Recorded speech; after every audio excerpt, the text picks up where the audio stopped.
guys, yeah, welcome back to episode 2 of the throwback series of the docks carp fishing. And I'm going to talk about this one particular morning that I was actually over here. It had started the night before. I sort of come over about 7 o'clock in the evening just for a little look about, you know, just to see if I could see any fish. And I was just wandering about around the docks, and as I got further down the docks, there's like a cut that goes in between the two docks. And I sort of bumped into one of the fellas that I know that was fishing. Normally there's a group of them, you know, there's 4 or 5 of them that normally used to fish down there, and on this particular night he was there on his own, a fella called Danny. Now, I know him pretty well, you know, like I said before, there's, you know, a few years ago there was only 10, 12 anglers that fished over these docks, and everyone knew everyone. It was like a small little community, and like, it's not really like that now, because you're seeing anglers who I've never seen before on a regular basis. But yeah, on this one particular night, I sort of was down there, and I was sort of like, bumped into him, and I was like, what are you up to, Dan? He was like, oh no, I'm just doing a bit of fishing. I was like, where's the boys, you know, where's the boys? He was like, oh, they're not about, like, I can't get hold of any of them. I was like, joking? He's like, no, which is like quite odd really, because he's normally always with them sort of thing. And I'm sort of like chatting away like with him and that, and I said to him like, he's like, what are you up to and that? I said, no, nothing. I said, I'm just going to have a little mill about and that, and then eventually I was going to go and put a bit of bait out, you know, and then obviously come back at like 4 in the morning and do a bit of fishing. He's like, oh, yeah, sweet. And then we're sort of like just there chatting, and then I thought about it, and I thought, why don't we do the night sort of thing? So I said to him, Dan, like, do you fancy doing the night? He was like, what, here? Because we used to do like, in the autumn, the winter time, we used to sort of like fish Danny's spot, you know, like in the winter time. Sorry about the lady coming along with a suitcase, absolutely rattling the concrete, but there's nothing I can do about that. It's urban fishing, you know. But yeah, so I sort of said to him, you know, like, we're going to do it on my spot, you know, because in the autumn or the winter we do it on his spot, and I said to him, like, it's summertime, let's go and do a night on my spot. He was like, yeah, I'll be definitely up for that. I said, alright, sweet, like, if you wrap the rods up, I'll shoot home, get my gear, you go home and get your bits and pieces in that, and we do the night. He went, alright, sweet. So we sort of shot off, and then we sort of met back up over here about half hour later, 45 minutes later, and yeah, like, we've been here, I don't know, literally a couple of hours just getting bits and pieces ready, and we'd sort of like got the rods out by about like 9:30, 9:45. And bearing in mind I only fished the one rod like in the little square spot which is out here. As you can see, like, you've got like a jetty that runs down off of the slope, and it sort of comes out in like an L shape, and then it sort of goes off into like a T shape, as you can see. But I sort of said to him, like, you know, you stick a couple of rods out in the deeper water and it won't really affect my side of the water, and then I'll stick like just the one rod out in the shallows. He's like, yeah, sweet. So anyway, we sort of done that, and mate, like, was it a good idea?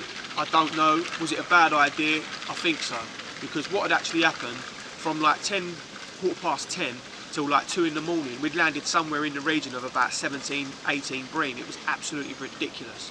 Like, it was double takes, it was relentless. Like, I was getting absolutely jarred with it. And I said to him about 2 o'clock in the morning, Dan, I'm reeling in my rod, you know, I ain't fishing for these no more. I think I'd had somewhere between like 12 bream on that one rod, and he'd had like 6, 7 bream on his one. It was ridiculous. And it was like, I can't be doing this no more. I said, what I'm going to do is I'm going to reel in, and I'm going to get up first light. I'm going to get a couple of hours kip if I can. You know, say a couple of hours kip. You know, it's in the middle of London. You know, you sort of sleep while you're awake, sort of thing. I've sort of mastered the art of sleeping but being awake. It's a skill of mine. But yeah, so I sort of said to him, I'll get up first light and we'll get the rods back out. He went, alright, sweet, like, we'll do that. So yeah, I sort of got me nut down for a little while. Tried to anyway, never really did. And sort of got up as it was starting, as the light was breaking, like, as the sun was coming up. Sort of got bits and pieces ready, and then just got the one rod out on the spot, and he got his couple of rods back out, and we're just going to fish it out until like, you know, 9 o'clock in the morning when we've got to be gone. So yeah, basically from then on, never saw one fish. Like, never saw one fish, and I'm not even joking. For them 3-4 hours that we was here, I never saw a fish the whole time. Not one carp, not one bream, nothing whatsoever. It was absolutely a joke. And it literally got to about, I don't know what the sort of time was, it was about 8:15, and I sort of said to Danny, like, I can't believe this sort of thing. He's like, yeah, I know. He said, what time does that Tesco's open around the corner? I said, I think it opened at 8. He was like, oh really? He said, I'm going to quickly shoot off round to Tesco's. I said, oh, that's sweet, like, no problem. So anyway, Danny sort of shot off round to Tesco's, and while he was gone, I was putting a few bits and pieces away, and said to myself, like, I'm going to wind him up when he comes back. So when he comes back, I said to him, like, Dan, I said, I just got a phone call, you know, off of a mirror carp. He said, yeah? I said, yeah. I said, he reckons he's going to rock up about 8:45, you know, and pick the rigs up. He's like, pick the rigs up, what are you on about? I said he's going to rock in, you know, 9:45 with a few of his mates, and they got a couple of rigs to pick up and they got to shoot off. He was like, what are you on about, you nutter? I was sort of explaining to him, you know, if they come in, you know, pick the rigs up, we're going to get a take, it's going to be a bite. And he was like, ah, you're mad, like, you know, like. So we sort of had a little laugh about it, and that was a little joke about it. And yeah, like in the last like 20 minutes or so, we're sort of like putting bits and pieces away. I said to him, because Dan, we got to be gone soon, you know. And he's like, yeah. So like putting bits and pieces away, putting bits in that in the car. And I walked back over and I just looked down in the edge, and as you can see now, you know, like down in the edge, literally it was just one fish, just this one mirror, and he was just milling about like over the top of the bait. And as you can see now, like just to the left of the mirror is the white pop-up, and he was just circling it, like swimming around it. I sort of called Dan, I said, yeah, Dan, have a look at this, like, you know, like there's a bite here. He's like, do you reckon? I said, yeah, this is a bite, mate. So literally everything was in the car now. All that was left out was the net, the mat, and the rod.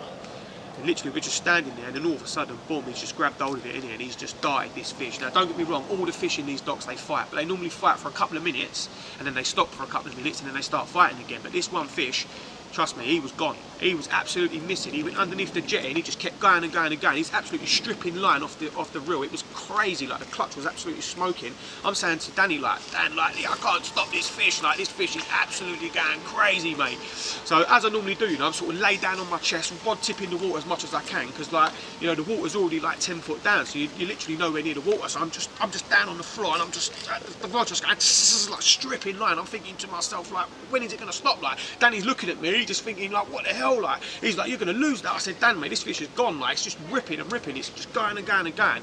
Anyway, eventually, like, it sort of like stopped and sort of like turned it around, and all of a sudden it's sort of like gone solid. I said, oh, Dan, this has gone solid. He said, oh, you're joking. I said, no. As I've looked up, as you can see now, like where the two jetties meet, there's like lines in between. They're like floating jetties, and they've got chains.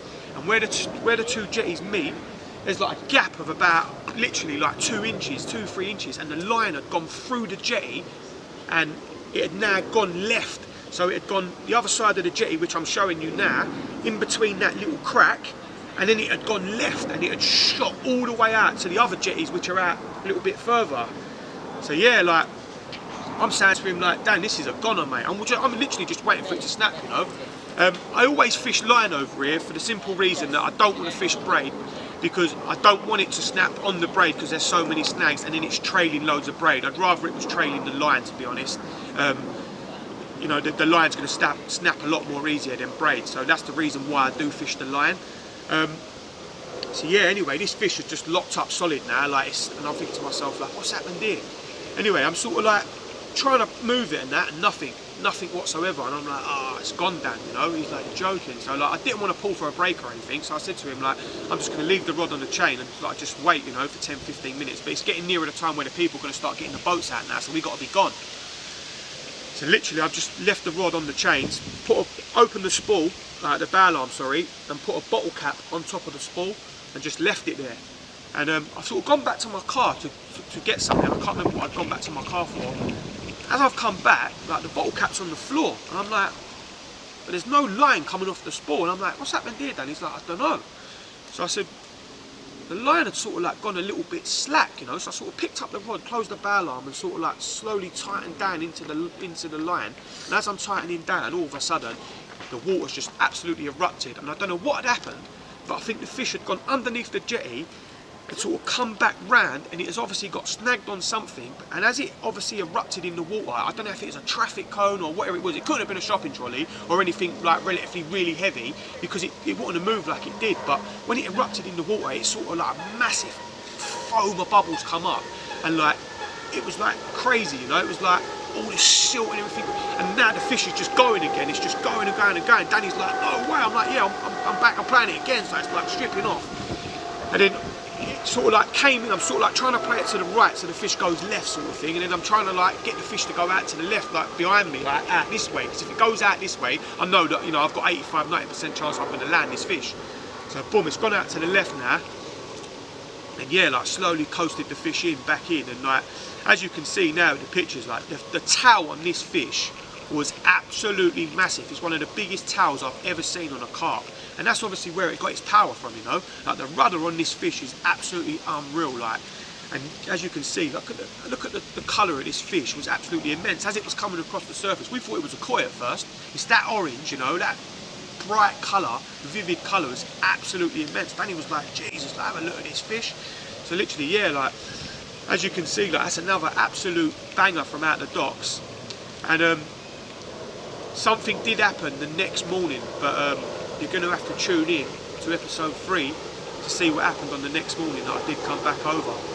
So yeah, as it always is, you know, it's happy times when I'm fishing. I have actually got the rods out now. When I did first get here, I did see a couple of fish down in the edge, but you know, these fish weren't that pressured a few years ago. Now they're very pressured, and as soon as they see a line, they're missing. So I have got a rod out, but I think the fish have done me off. But yeah, happy times, and I'll catch up with you guys soon.